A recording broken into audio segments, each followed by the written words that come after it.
Okay, so first things first, what I want to get done today is finishing up the sanding of the undercoating of the car. Whoa. Okay, hold on. So a car doesn't just magically end up on jack stands suspended 2.5 feet in the air out of nowhere. Let's get you guys up to speed on what I've done on the car before we get into what we will be doing. Yuki was a perfectly good working roadster, having driven a nice measly 160,000 miles, of which she spent almost 30 years on Earth in the Rust Belt. It's safe to say she's seen some things. As for why I took her apart, well, because I wanted to. I'm a fairly meticulous guy and I like things to be done right, which also means I have a massive list of things to do. Now, I don't have a fancy shop or any tools or even a lift. I'm just doing this all from my garage. So this task is going to take a little bit more time and it'll be a little more difficult than I'd like, but it's alright. I'm not opposed to it. Starting with taking the car apart, I thought the best course of action was to separate the drivetrain from the body. This proved to be a pretty good decision. I went ahead and started eliminating anything that may get in the way, such as fenders, bumpers, the hood, the radiator, and any lights. After disconnecting any wiring, coolant, brake, and fuel lines, I slowly and very sketchily started removing the subframes from the body. Although it worked and I was able to separate everything, it did come at a cost. My poor hard lines for the brakes and fueling got caught in the crossfire. Something on the drivetrain must have gotten snagged and completely bent them. Those are two fluids I don't want to risk leaking, so it looks like we'll be adding making hard lines for both to the to-do list. And done. Just like that, one of our objectives is complete, minus the interior. I want to tackle that later on when we address weight savings. For now, we'll continue focusing on the underbody. There was a nice thick layer of undercoating along the whole underside of the car. It probably protected the car for the last 29 years from the harsh environment, but unfortunately for it, I exist. For the past couple months, I have been slaving away at removing the undercoating. After some research, some people said heavy-duty oven cleaner was the go-to for getting rid of this stuff. And it worked, though nowhere near as efficiently as I wanted. This was going to take a long time. Up until this point, I was using a wire wheel for my $100 drill I bought from Walmart. I figured now was the perfect time to invest in some quality power tools. This changed the pace of everything. Areas that once took me days only took me an hour. It started to feel like I had control over the project once again, not the other way around. And we're all caught up. Months of a grueling task summed up in a few minutes. For all you people that are remotely considering doing something like this, go ahead and save yourself the time. It's most likely not worth it. I'm just such a perfectionist that I have to do this for myself. So let's go ahead and get back to what we will be doing in this video. We're gonna go ahead and finish the sanding and then hopefully make it over to AutoZone and pick up a lot of brake clean, like a lot of brake clean, and then slowly clean up everything that I've sanded so far, starting getting it prepped for paint. So we'll probably have to tape off some areas, and yeah, so let's get to it.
All right, so we just finished up the sanding, and this garage is absolutely filthy.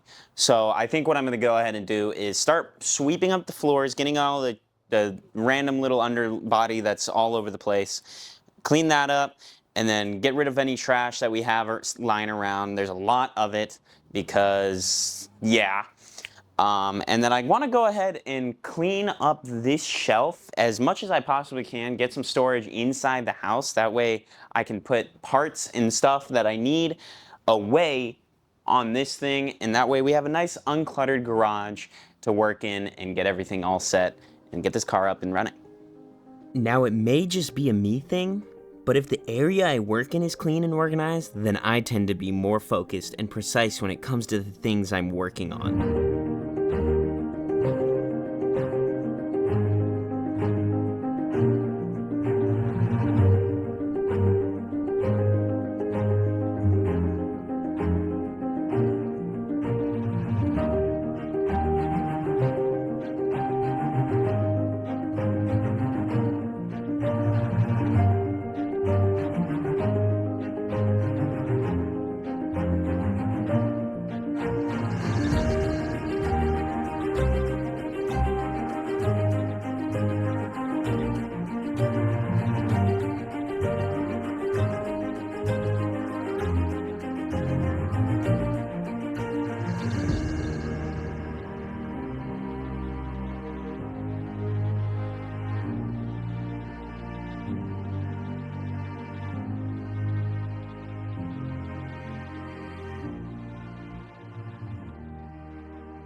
So everything's looking good in the garage. Finally got it to a point where I'm satisfied for now. There's still plenty of things that bug me, like the lights.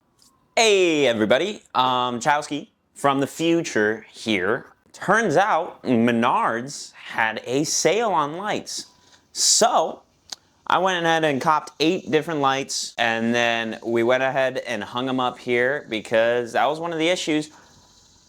Could you not? These lights are absolutely amazing. I mean, it is virtually daytime in here at all times, no matter what, which makes working on the car so much easier. And it's definitely something I should have done long ago, but I'm happy I did it now. So let's go ahead and get to painting. And then the garage door and the garage opener. But unfortunately, to replace those, the people need inside the garage to install it. And there's kind of a car in the way.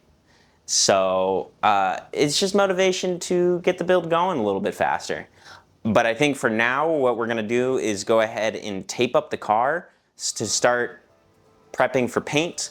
And then I have an idea to where I'm going to kind of make a tent under the car, my own little makeshift paint booth, and then hopefully that'll keep paint from getting on absolutely everything in my garage, because that was an issue earlier.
are back. We let the car sit for a couple days. I just wanted to make sure that the paint adhered properly and kind of just baked in the way that it should. Unfortunately, from what I know now about truck bed liners, it turns out you have to sand the surface slightly, like 150 to 200 grit sandpaper, to make sure it adheres properly, which means that we have to break out the old orbital sander and sand the entire underbody of the car. Fortunately for us, I already did a little test piece, as you guys probably saw, depending on how I edited this. It came out pretty well, honestly.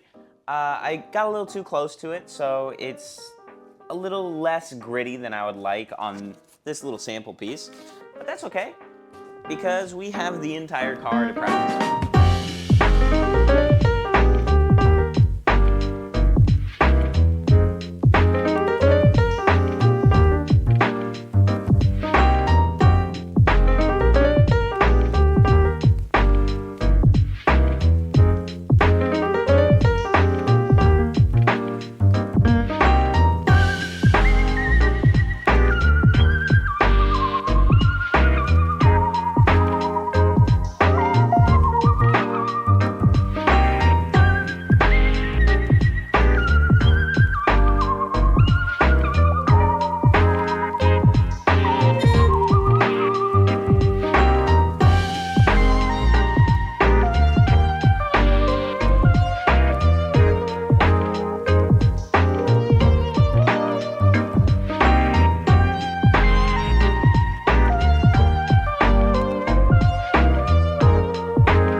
Funnily enough, halfway through sanding the underbody, I remembered a step that we completely forgot about, and that is seam sealing. Luckily, that's most likely a step I should do after I sand, so I went ahead and finished that all up. But I think the plan is to go ahead and wipe down the car with some degreaser or some kind of cleaner to get rid of all the sand bits that I have there. I got most of it with the orbital sander because it also vacuums it out. But I had to use the block in some areas, so we're gonna go ahead and clean it, and then we'll get to seam sealing.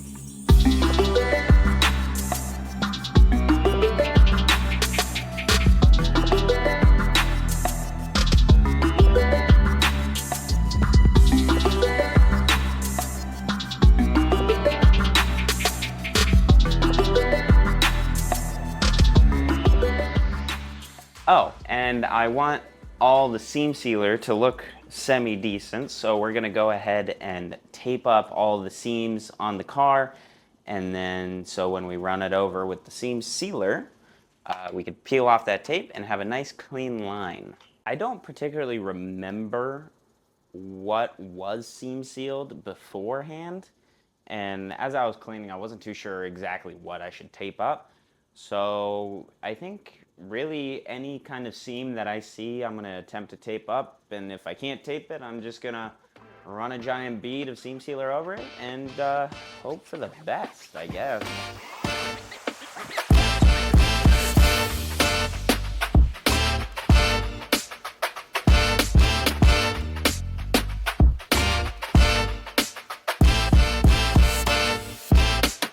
Day 3 of taping up the underbody of the car.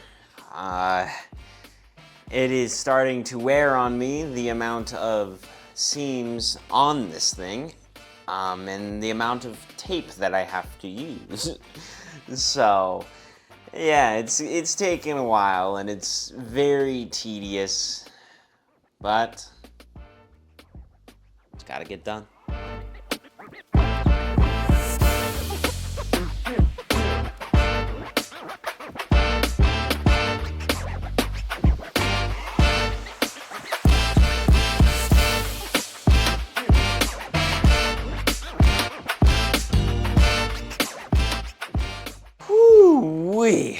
Okay, day 5 of taping up the underbody of the car. And honestly, I was able to focus up a lot yesterday. So essentially all that we have left is to do the wheel wells and just a few on and end pieces here and there. And then it's ready to be seam sealed. I'm not too sure exactly how long the curing time is for the epoxy or whatever the seam sealer is. But hopefully, fingers crossed, it's short. That way we can jump straight into laying down that last coat of paint, the truck bed liner, and we can finish up this whole underbody business and start focusing on new stuff. Well, after doing some researching on seam sealer, turns out the stuff takes about 24 hours to dry. So, goal for today is to finish up the taping and immediately go into seam sealing and hopefully finish that all today so that I can paint tomorrow.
Going into these last little steps of seam sealing, it has been tedious, and that's after having sanded everything and painted and sanded again and then taped off.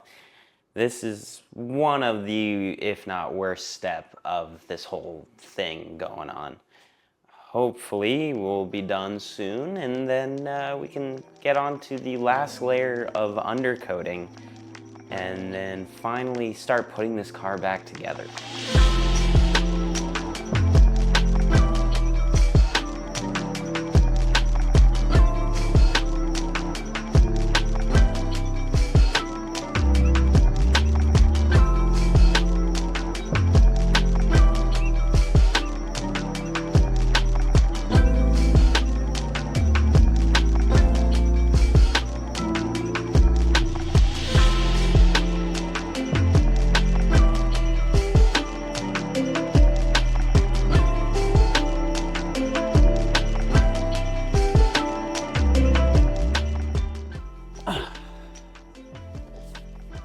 Finally done with seam sealing.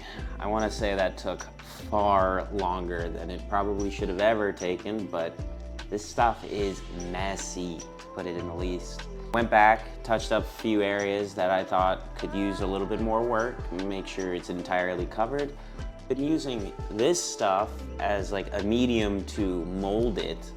It's a pre-paint cleaner, and it works pretty well at letting the seam sealer not stick to you. It's supposed to be like a self-etching kind of paint thing, so I think I'm gonna spray down the entire underbody, make sure that there's any areas that I missed before while sanding, and just hit that with this, and then we move on to the final steps of applying the truck bed liner. I think the plan is to do white on the entire underbody, other than the wheel wells, and we're gonna hit that with the same stuff, but in black. That way there's not like any weird color things going on with the underbody when you have the wheels on.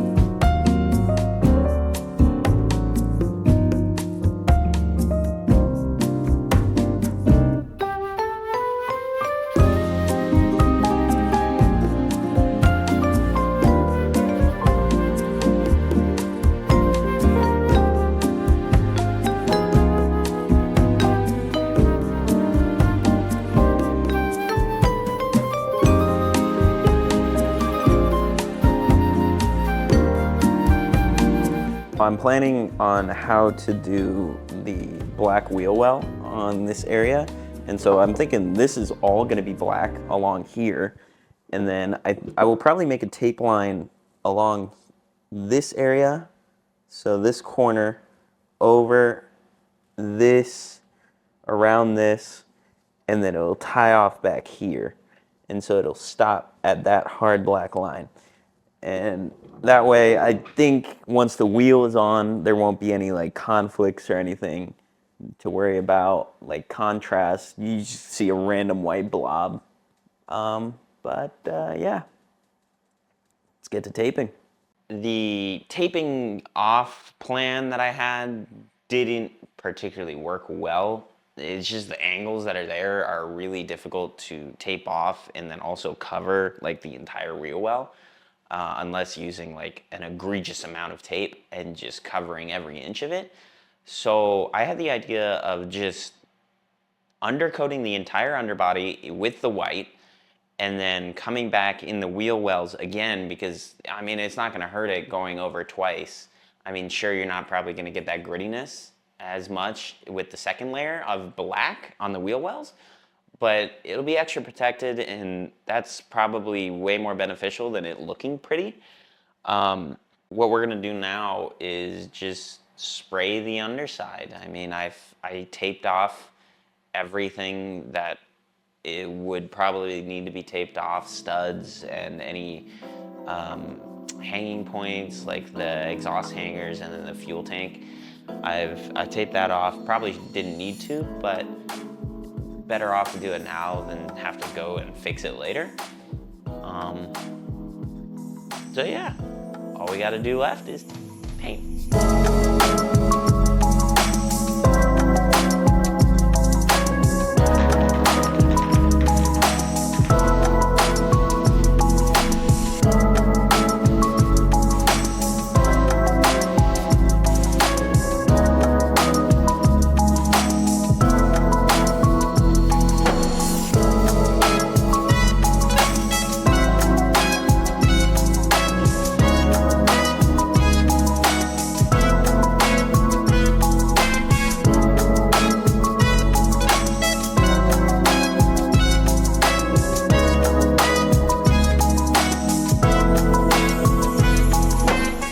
I'm not gonna lie to you guys, I was highly skeptical going into this whole truck bed liner idea, because I mean, I was going back and forth between a traditional undercoating, like rubberized, and this idea that I had, and there's not a whole lot online about this truck bed liner on underbodies. It says it can be used for wheel wells and fender over fenders, which I don't see why it wouldn't be able to extend to the entire underbody of the car. And boy, oh boy, I am pleasantly surprised, because this stuff is incredible. Honestly, I am surprised it came out of a can. It is quite literally professional grade, in my opinion. Like the texture on it looks exactly like the texture on my truck. The quality is just right there. It's got a weird sandiness to it, which might come out later on, as it has all over my entire floor. Everything is covered in this sandiness. But I got a couple more cans to cover the passenger and driver seat wells kind of on the underside, because I think those areas are going to see a little bit more. And just to be a little on the safe side, it's going to be double protected over. And if I have a little bit of white left over, I'll hit the wheel wells again for another coating, and then we'll go back once that all dries and hit it with the black version in the wheel wells only. That way we have 3 coats possibly on the wheel wells, and then at least 2 on the body of the car. And I think that will be well protected, way more than it probably needs to be for a car that's only gonna see track time. But wow, I am impressed with Raptor Liner.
Months and months, finally done, and my God, I am ecstatic.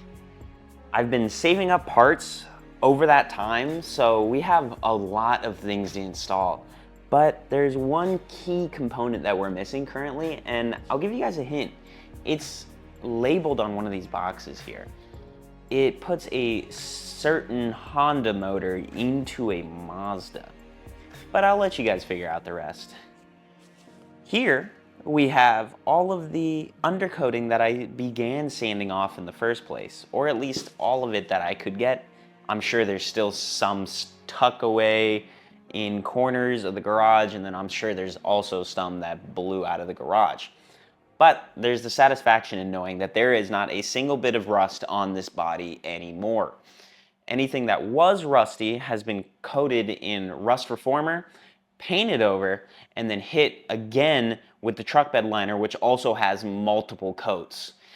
And overall, I am absolutely ecstatic with how everything turned out. It is phenomenal. I mean, the wheel wells itself just came out beautifully.